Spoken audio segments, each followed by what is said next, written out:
आज हम शुरू करेंगे एनसीईआरटी बुक में, कक्षा 12 की एनसीईआरटी बुक में दिए हैं पाठ्यनिहित प्रश्न 1.1, 1.2 और 1.3। तो पहले देखते हैं हम प्रश्न क्रमांक पाठ्यनिहित का पहला प्रश्न 1.1। प्रश्न में दिया गया है कि 22 gram benzene 122 gram carbon tetrachloride में घुली हो तो बेंजीन एवं कार्बन टेट्राक्लोराइड का द्रव्यमान प्रतिशत ज्ञात करिए। बेंजीन का सूत्र होता है C6H6 और कार्बन टेट्राक्लोराइड का सूत्र होता है CCl4। अब पहले क्वेश्चन को सॉल्व करने के पहले हमें देख लेना चाहिए कि प्रश्न में क्या क्या दिया गया है। तो प्रश्न में दिया गया है बेंजीन का द्रव्यमान। बेंजीन का सूत्र होता है C6H6। बेंजीन का द्रव्यमान दिया गया है 22 ग्राम। और क्या दिया गया है? 122 ग्राम कार्बन टेट्राक्लोराइड, अर्थात कार्बन टेट्राक्लोराइड का द्रव्यमान दिया गया है 122 ग्राम।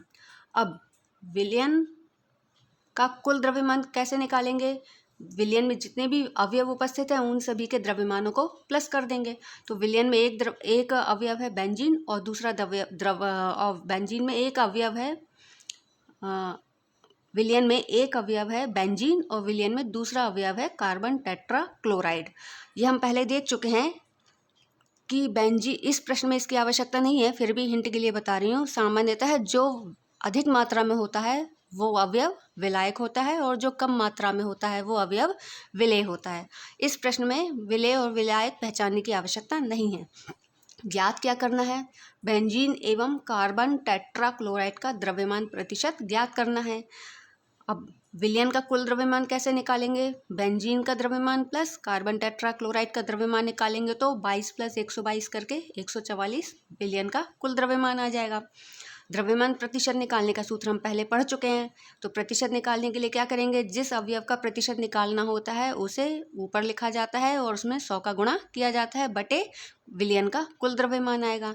बेंजीन का द्रव्यमान प्रतिशत निकाल रहे हैं इसलिए बेंजीन का द्रव्यमान गुणित 100 बटे कुल द्रव्यमान अर्थात विलयन का कुल द्रव्यमान 144 आएगा। तो 22 गुणित 100 बटे 144 करेंगे तो 15.28% आ जाएगा। ठीक है। अब बेंजीन का द्रव्यमान प्रतिशत हमने निकाल लिया। ये तो आप सीख ही गए होंगे कि जिस अवयव का द्रव्यमान प्रतिशत ज्ञात करना होता है उसे सूत्र में ऊपर रखा जाता है और कुल द्रव्यमान या कुल मान नीचे रखा जाता है और प्रतिशत निकालना है तो 100 का गुणा किया जाता है। बेंजीन का द्रव्यमान प्रतिशत आया 15.28%। अब क्योंकि विलयन में केवल 2 ही अवयव उपस्थित हैं तो यदि हम एक का द्रव्यमान प्रतिशत ज्ञात कर चुके हैं तो दूसरे का द्रव्यमान प्रतिशत ज्ञात करने के लिए पूरा सूत्र लिखकर सूत्र में मान रखने की आवश्यकता नहीं है। डायरेक्ट भी हम उसे निकाल सकते हैं। कैसे? कि यदि हमें एक अवयव का द्रव्यमान प्रतिशत पता है तो उसे 100 में से माइनस कर देंगे। जिस अवयव का द्रव्यमान प्रतिशत हम ज्ञात कर चुके हैं या जिस अवयव का द्रव्यमान प्रतिशत हमें ज्ञात है उसको 100 में से माइनस करेंगे तो दूसरे अवयव का द्रव्यमान प्रतिशत हमें ज्ञात हो जाएगा। और डायरेक्ट भी कर सकते हैं सूत्र में मान रख कर। तो यदि हमें दूसरा अवयव जो दिया गया कार्बन टेट्राक्लोराइड CCl4 का द्रव्यमान प्रतिशत निकालना है तो सूत्र में मान रखेंगे तो जिसका निकालना होता है उसे ऊपर रखेंगे गुणित 100 बटे विलयन का कुल द्रव्यमान। कार्बन टेट्राक्लोराइड का द्रव्यमान प्रतिशत निकालना है तो CCl4 का द्रव्यमान ऊपर आएगा गुणित 100 बटे विलयन का कुल द्रव्यमान। ये सूत्र होता है, सूत्र आपको याद रखने होंगे। फिर कार्बन टेट्राक्लोराइड का द्रव्यमान दिया गया है प्रश्न में 122 ग्राम, तो इसे ऊपर रखेंगे गुणित 100 करना है क्योंकि प्रतिशत में बदलना है इसे, बटे 144 मतलब विलयन का कुल द्रव्यमान, गुणा भाग करके 84.72% आएगा। और यदि हम इसे पूरा कैलकुलेट ना करना चाहें तो CCl4 का द्रव्यमान प्रतिशत 100 में से माइनस करके भी निकाल सकते हैं। 100 में से बेंजीन का द्रव्यमान प्रतिशत जो हम ऊपर ज्ञात कर चुके हैं उसे 100 में से माइनस कर देंगे तो कार्बन टेट्राक्लोराइड का द्रव्यमान प्रतिशत डायरेक्ट भी आ जाएगा। तो इस तरह से हमारा समय बचेगा। एक का ज्ञात कर लेंगे, दूसरे का ज्ञात करने के लिए पहले वाले को 100 में से माइनस करेंगे तो हमारा दूसरे अवयव का द्रव्यमान प्रतिशत आ जाएगा। ठीक है। तो इस प्रश्न में जो भी डाउट हो आप पूछ सकते हैं। आज मैंने क्वेश्चन के सॉल्यूशन पहले ही इसलिए बना कर रखे हैं ताकि वीडियो छोटा हो, क्योंकि लिखने में टाइम वेस्ट होता है, जिसकी वजह से वीडियो लंबा हो जाता है। अब हम आते हैं हमारे अगले प्रश्न पर। हमारा अगला प्रश्न है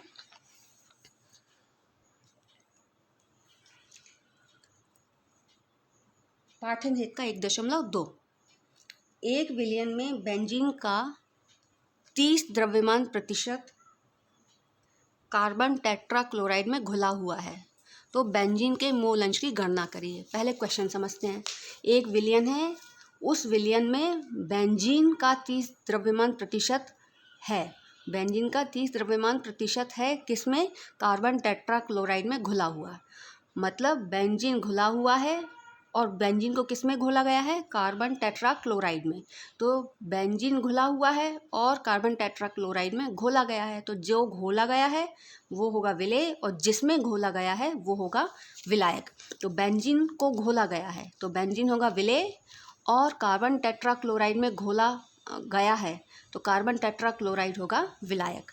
अब बेंजीन जिसका द्रव्यमान प्रतिशत दिया गया 30 द्रव्यमान प्रतिशत दिया गया 30।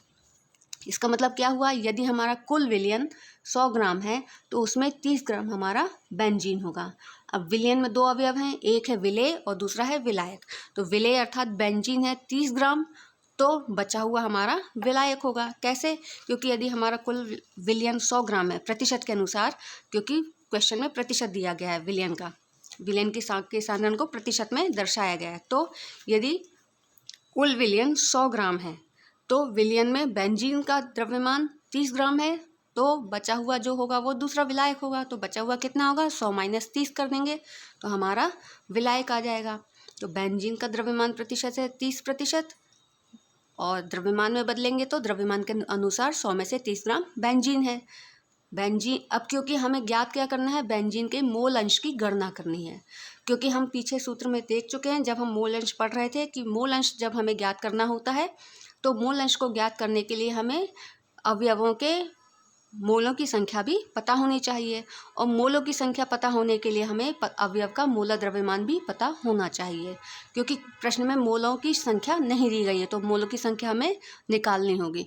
मोलों की संख्या निकालने के लिए अवयव का मोल द्रव्यमान पता होना चाहिए। तो बेंजीन का मोल द्रव्यमान होता है 78। मोल द्रव्यमान निकालना मैंने आपको पिछले टॉपिक में सिखा दिया है। अब बेंजीन C6H6 का मोल द्रव्यमान 78 ग्राम प्रति मोल या ग्राम मोल इनवर्स। अब विलियन की कुल मात्रा, मतलब विलियन का कुल द्रव्यमान कितना माना जाएगा? 100 ग्राम। क्यों? क्योंकि प्रतिशत में सांद्रण दिया गया है, तो प्रतिशत में सांद्रण दिया गया मतलब कुल द्रव्यमान होगा 100 ग्राम।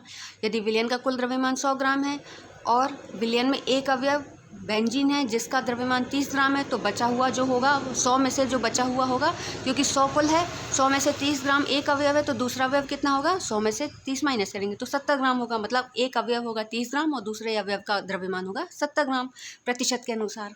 अब दूसरा अवयव है हमारा कौन सा? CCl4 अर्थात कार्बन टेट्राक्लोराइड, जिसका द्रव्यमान है 70 ग्राम। क्योंकि मोल अंश की गणना हमें करनी है तो हमें दूसरे अवयव का भी मोल द्रव्यमान पता होना चाहिए। मोल द्रव्यमान कितना होता है CCl4 का? 154 ग्राम प्रति मोल। ये भी आप खुद से निकालिएगा। अब मोलों की, क्योंकि मोल अंश की गणना करनी है, मोल अंश की गणना करने के पहले हमें अवयवों के मोलों की संख्या ज्ञात होनी चाहिए। तो पहले हम मोलों की संख्या ज्ञात करेंगे। पहला अवयव है C6H6 मतलब बेंजीन। तो बेंजीन के मोलों की संख्या ज्ञात करने का सूत्र क्या होगा? जिस अवयव के मोलों की संख्या ज्ञात करनी है उसका दिया गया द्रव्यमान बटे उस अवयव का मोल द्रव्यमान। तो बेंजीन के मोलों की संख्या ज्ञात करनी है तो बेंजीन का द्रव्यमान बटे बेंजीन का मोल द्रव्यमान। तो बेंजीन का दिया गया द्रव्यमान 30 है और बेंजीन का मोल द्रव्यमान 78 है। तो हमारा भाग देकर कितना आ जाएगा? बेंजीन के मोलों की संख्या भाग देकर कितनी आ जाएगी? 30 में 78 का भाग देंगे तो 0.385 मोल आ जाएगी। मतलब बेंजीन के मोलों की संख्या है 0.385। अब बेंजीन एक अवयव है, अब दूसरे अवयव के मोलों की संख्या भी हमें पता होनी चाहिए। तो दूसरा अवयव है हमारा CCl4 अर्थात कार्बन टेट्राक्लोराइड। कार्बन टेट्राक्लोराइड के मोलों की संख्या ज्ञात करनी है तो कार्बन टेट्राक्लोराइड का दिया गया द्रव्यमान बटे कार्बन टेट्राक्लोराइड का मोल द्रव्यमान। तो कार्बन टेट्राक्लोराइड का दिया गया द्रव्यमान प्रश्न के अनुसार कितना होगा हमारा? 70 ग्राम बटे कार्बन टेट्राक्लोराइड का मोलर द्रव्यमान कितना होता है 154 ग्राम प्रति मोल। तो 70 बटे 154 ग्राम भाग देंगे तो हमारा ये आ जाएगा 0.455 मोल। अतः अब हमें क्या क्या ज्ञात हो गया है, प्रश्न में हमें ज्ञात करना है मोल अंश। तो मोल अंश के लिए क्या क्या किन मानों की आवश्यकता होती है, जो भी विलयन में अवयव उपस्थित हैं उन अवयवों के मोलों की संख्या हमें पता होनी चाहिए। तो बेंजीन के मोल हैं 0.385 और CCl4 के मोल हैं 0.455 मोल। अब विलयन में जितने भी अवयव हैं उन सभी के कुल मोलों की संख्या कितनी होगी, तो जो भी अवयव हैं उनके मोलों को प्लस कर देंगे।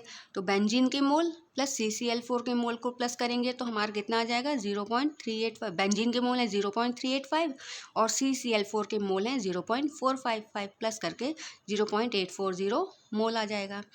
अब क्वेश्चन में क्या ज्ञात करना है, बेंजीन के मोल अंश की गणना करनी है।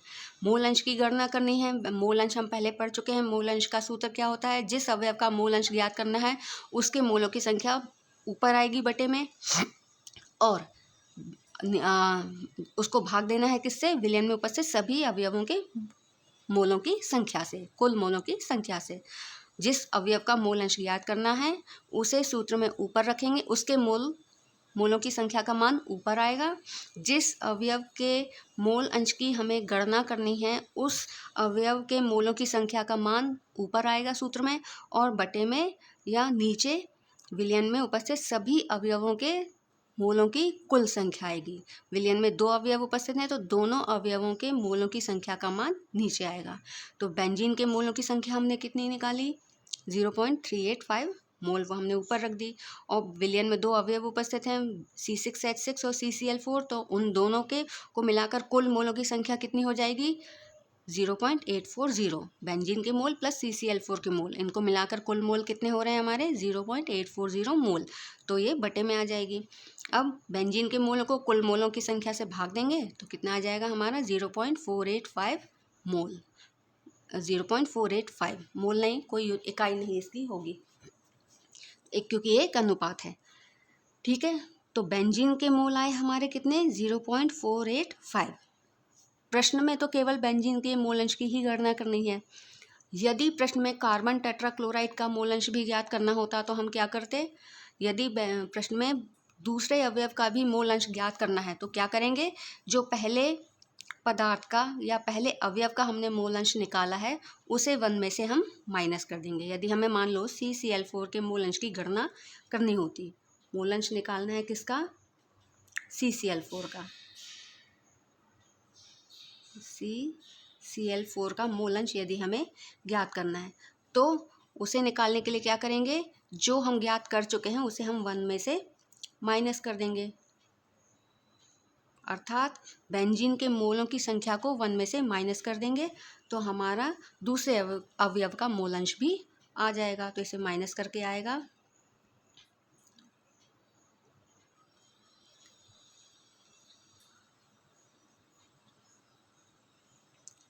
0.542।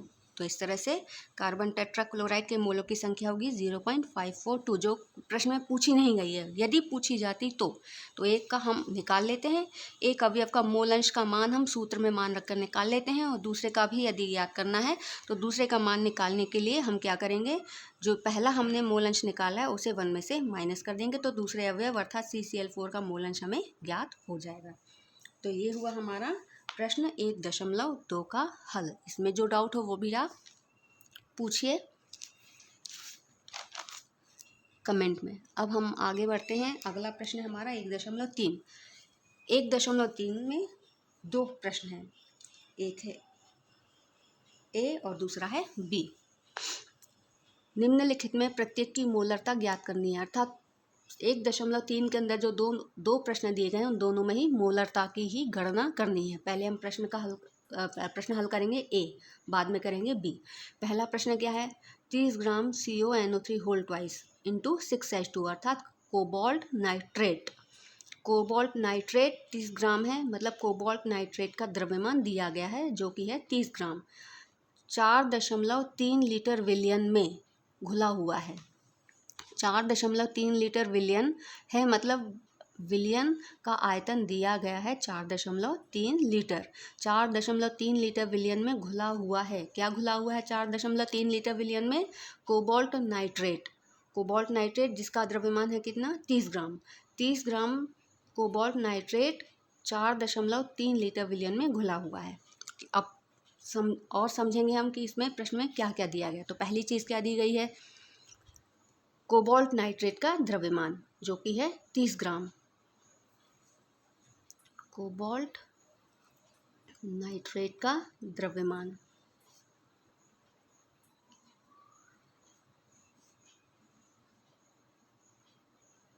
कितना दिया गया है? 30 ग्राम। क्योंकि हमें मोलरता की गणना करनी है और मोलरता निकालने के लिए या मोलंश निकालने के लिए या मोललता ज्ञात करने के लिए हमें मोलर द्रव्यमान की आवश्यकता होती है, इसलिए हम मोलर द्रव्यमान भी लिखेंगे कोबाल्ट नाइट्रेट का। कोबाल्ट नाइट्रेट का मोलर द्रव्यमान जो कि मैंने पहले सिखाया है, फिर भी कोई डाउट होता है तो कमेंट करके पूछ सकते हैं। कोबाल्ट नाइट्रेट का मोलर द्रव्यमान होता है 290.7 ग्राम प्रति मोल। फिर और क्या दिया गया है? विलियन 4.3 लीटर विलियन, अर्थात विलियन का आयतन दिया गया है। विलियन का आयतन कितना दिया गया है? 4.3 लीटर। ज्ञात क्या करना है हमें? मोलरता। मोलरता का सूत्र क्या होता है? विलेय के मोलों की संख्या बटे विलियन का लीटर में आयतन। विलियन की मोलरता ज्ञात करनी है, उसके लिए क्या सूत्र होता? विलियन की मोलरता ज्ञात करने का सूत्र होता है विलेय के मोलों की संख्या बटे विलियन का लीटर में आयतन। क्योंकि सूत्र में मान रखना हमें विलेय के मोलों की संख्या का, और विलेय के मोलों की संख्या प्रश्न में कहीं भी नहीं दी गई है। क्योंकि विलेय के मोलों की संख्या नहीं दी गई है तो हमें सूत्र में मान रखने के पहले विलेय के मोलों की संख्या ज्ञात करनी होगी। तो विलेय के मोलों की संख्या ज्ञात करने के लिए, जैसे हमने पिछले क्वेश्चन में भी किया था, मोलों की संख्या ज्ञात करने के लिए क्या करेंगे? जिस अवयव के मोलों की संख्या ज्ञात करनी है उस अवयव का दिया गया द्रव्यमान बटे अवयव का मोलर द्रव्यमान। तो हमें विलेय के मोलों की संख्या ज्ञात करनी है। विलेय है हमारा क्या? Cobalt nitrate. तो कोबाल्ट नाइट्रेट के मोलों की संख्या ज्ञात करनी है, तो कोबाल्ट नाइट्रेट का दिया गया द्रव्यमान बटे कोबाल्ट नाइट्रेट का मोलर द्रव्यमान। कोबाल्ट नाइट्रेट का दिया गया द्रव्यमान है 30 ग्राम और कोबाल्ट नाइट्रेट का मोलर द्रव्यमान है 290.7 ग्राम। तो 30 बटे 290.7 करेंगे तो कोबाल्ट नाइट्रेट के मोलों की संख्या आएगी 0.1032 मोल। ठीक है, तो अब हमने कोबाल्ट नाइट्रेट की मोलों की संख्या ज्ञात कर ली। अब सूत्र में मान रख देंगे। तो विलेय सूत्र क्या है हमारा? विलेय के मोलों की संख्या बटे विलियन का आयतन। विलेय के मोलों की संख्या कितनी आई? 0.1032 और विलियन का आयतन कितना दिया गया है? 4.3 लीटर। तो इसको भाग देकर कितना आ जाएगा? 0.024, अर्थात विलियन की मोलरता आई कितनी? 0.024 m, या इकाई लिखेंगे तो क्या लिखेंगे? 0.024 मोल प्रति लीटर। मतलब क्या हुआ इस आंसर का? इसका मतलब ये हुआ कि विलियन जो हमें इस तरह से दिया गया है, एक विलियन दिया गया है जिसका आयतन 4.3 लीटर है। 4.3 लीटर विलियन है जिसमें 30 ग्राम का कोबाल्ट नाइट्रेट घुला हुआ है। उस विलियन को हमने बदला है 1 लीटर के मान के अनुसार। मतलब 1 लीटर विलियन में 0.024 मोल उपस्थित हैं कोबाल्ट नाइट्रेट के। ये जो मोलरता आई है या जो सांद्रता ज्ञात की हमने मोलरता के रूप में, इसका क्या मतलब हुआ कि 1 लीटर विलियन में कोबाल्ट नाइट्रेट के 0.024 मोल उपस्थित हैं या घोले गए हैं। 1 लीटर विलियन में कोबाल्ट नाइट्रेट के 0.024 मोल घोले गए हैं। इस सांद्रता का या मोलरता का ये मतलब है। ठीक है, अब इस प्रश्न से संबंधित कोई डाउट हो तो आप क्वेश्चन में इस प्रश्न से संबंधित कोई भी डाउट हो तो आप कमेंट में पूछिए। अगला प्रश्न है 1.3 का ही अगला प्रश्न है बी। इसमें दिया गया है 30 मिलीलीटर 0.5 m H2SO4 को अर्थात 0.5 m। जब हम मोलरता पढ़ रहे थे तब मैंने बताया था कि यदि m लिखा है किसी मान के आगे तो m कैपिटल M लिखा है, इसका मतलब ये है कि विलियन की मोलरता का मान है वो। तो 0.5 m है मतलब विलियन की मोलरता है। किस विलियन की मोलरता है? H2SO4 विलियन की। H2SO4 विलियन जिसकी मोलरता है 0.5 m और 30 मिलीलीटर। विलियन कौन सा है? 0.5 m विलियन है जिसका आयतन दिया गया कितना? 30 मिलीलीटर। 30 मिलीलीटर 0.5 m H2SO4 को, मतलब H2SO4 विलयन को 500 ml तक तनु करने पर। मतलब एक विलयन है जिसका आयतन है 30 मिलीलीटर और जिसकी मोलरता है 0.5 m। मतलब विलयन की मोलरता है 0.5 m, मतलब 0.5 मोल H2SO4 के उपस्थित हैं 1 लीटर विलयन में। आगे समझेंगे क्वेश्चन को। 30 मिलीलीटर 0.5 m H2SO4 को 500 ml तक तनु करने पर मतलब कि विलयन में विलायक की मात्रा बढ़ा दी जाए। विलयन को तनु करने पर का अर्थ होता है कि विलयन में विलायक की मात्रा को बढ़ा देना। तो एक विलयन है जिसका आयतन है 30 मिलीलीटर, उसका आयतन हम कितना कर दें बढ़ाकर 500 मिलीलीटर। मतलब जो भी विलयन हमारे पास है जिसका आयतन पहले 30 मिलीलीटर है उसमें विलायक इतना और इतना मिला दें कि उसी विलयन का आयतन हो जाए 500 मिलीलीटर। मतलब एक विलयन जिसका आयतन पहले 30 मिलीलीटर था उसमें विलायक इतना मिला दिया कि उसका कुल आयतन बाद में हो गया 500 मिलीलीटर। यदि विलायक को मिलाने के बाद आयतन में परिवर्तन हुआ है तो मोलरता में भी परिवर्तन होगा। तो मोलरता में जो परिवर्तन होगा नए विलयन बनने के बाद, क्योंकि विलयन को तनु किया है जिसकी वजह से आयतन बढ़ गया है, तो बढ़े हुए आयतन वाले विलयन की मोलरता भी हमें फिर ज्ञात करनी होगी, क्योंकि प्रश्न में दिया गया है ऊपर ही कि दो विलयन दिए गए हैं जिसमें दोनों में हमें मोलरता की गणना करनी है। तो इस विलयन में हमें नीचे वाले क्वेश्चन में हमें एक विलयन दिया गया है जिसका सांद्रण है 0.5 m और जिसका आयतन है 30 मिलीलीटर। उसी विलयन को हमने तनु कर दिया तो हमारा एक और विलयन बन जाएगा जिसका आयतन होगा 500 मिलीलीटर और उस विलयन की अब हमें मोलरता ज्ञात करनी है।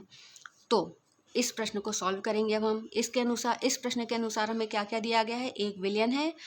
एक विलयन मतलब जिसके बारे में हमें मान दिए गए हैं। तो एक विलयन है जिसका आयतन क्योंकि दो विलयन हो रहे हैं अब यहाँ, एक विलयन जिसका आयतन 30 ml और दूसरा विलयन जिसका आयतन 500 ml। तो पहले विलयन जो हमें दिया गया उसका आयतन है हमारा 30 ml, मतलब इसे हमने V1 से व्यक्त किया है। और वही पहला विलयन जिसका आयतन 30 ml दिया गया है उसकी मोलरता भी हमें दी गई है। तो पहला विलयन जिसका आयतन 30 ml दिया गया है उसकी मोलरता 0.5 m दी गई है प्रश्न में। और क्योंकि हमने इसका आयतन बढ़ा दिया है तो आयतन यही विलयन था जिसका आयतन हमने बढ़ाकर 500 ml तक कर दिया है। तो इसलिए और जब हमने आयतन बढ़ाया है तो इसकी मोलरता भी बदल जाएगी। तो इसलिए हमने इस विलयन के मानों को हमने V1 और M1 से व्यक्त किया है और जो विलयन जिसका आयतन हम बढ़ाकर 500 ml तक कर देते हैं उस विलयन के मानों को हम V2 M2 से व्यक्त करेंगे। तो पहले विलयन जिसका आयतन 30 मिलीलीटर है उसे हमने व्यक्त किया V1 से, और पहला विलयन जिसकी मोलरता प्रश्न में दी गई 0.5 m उसकी मोलरता को हम व्यक्त करेंगे M1 से। अब वही पहला विलयन जिसका आयतन 30 ml था उसको हमने तनु कर दिया, अर्थात उसमें विलायक की मात्रा इतनी कर दी कि पहले ही विलयन का आयतन हो गया 500 ml। तो ये आयतन बदल गया तो इसको हमने व्यक्त किया V2 से। अब आयतन का मान बदला है मतलब सांद्रण बदल गया है, विलयन का सांद्रण बदल गया, विलयन का सांद्रण बदला है तो विलयन की मोलरता भी बदल जाएगी। तो जो विलयन की बदली हुई मोलरता है मतलब दूसरा विलयन जो हमें प्राप्त हुआ है आयतन बढ़ाने पर या तनु करने पर, उस विलयन की मोलरता अर्थात M2 हमें ज्ञात करनी है। दूसरे विलयन की मोलरता M2 हमें ज्ञात करनी है। तो अब इस मोलरता को ज्ञात करने के लिए जिसमें एक विलयन के आयतन और मोलरता का मान दिया गया है और दूसरे विलयन के आयतन का मान दिया गया है पर मोलरता का मान नहीं दिया गया है, उसके लिए हम ये वाला सूत्र नहीं लगाएंगे। इसके लिए हमारा सूत्र होगा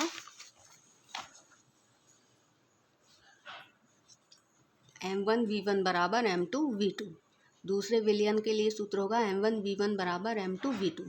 M1 का मान है 0.5, V1 का मान है 30, M2 का मान हमें ज्ञात करना है और V2 का मान है 500। तो M2 का मान ज्ञात कर लेंगे। तो M1 0.5, V1 30 और V2 500 बटे में आ जाएगा, दशमलव हटाएंगे तो एक 0 बढ़ जाएगा तो आएगा 15/500 बराबर 0.03, भाग देकर आ जाएगा 0.03। तो M2 का मान आए 0.03 m या 0.03 मोल लीटर इनवर्स। तो इस तरह से दूसरा विलयन जो हमें प्राप्त हुआ था पहले विलयन को तनु करने पर, और उस दूसरे विलयन जिसको तनु करके बनाया गया था उस विलेन की मोलरता अर्थात M2 का मान आया 0.03 मोल प्रति लीटर या 0.03 M, अर्थात 1 लीटर विलयन में 0.03 मोल विलेय के उपस्थित हैं।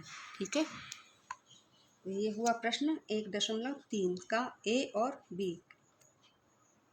अब कल हम करेंगे प्रश्न 1.4 और 1.5। पाठ्य निहित का 1.4 और 1.5 कल करेंगे।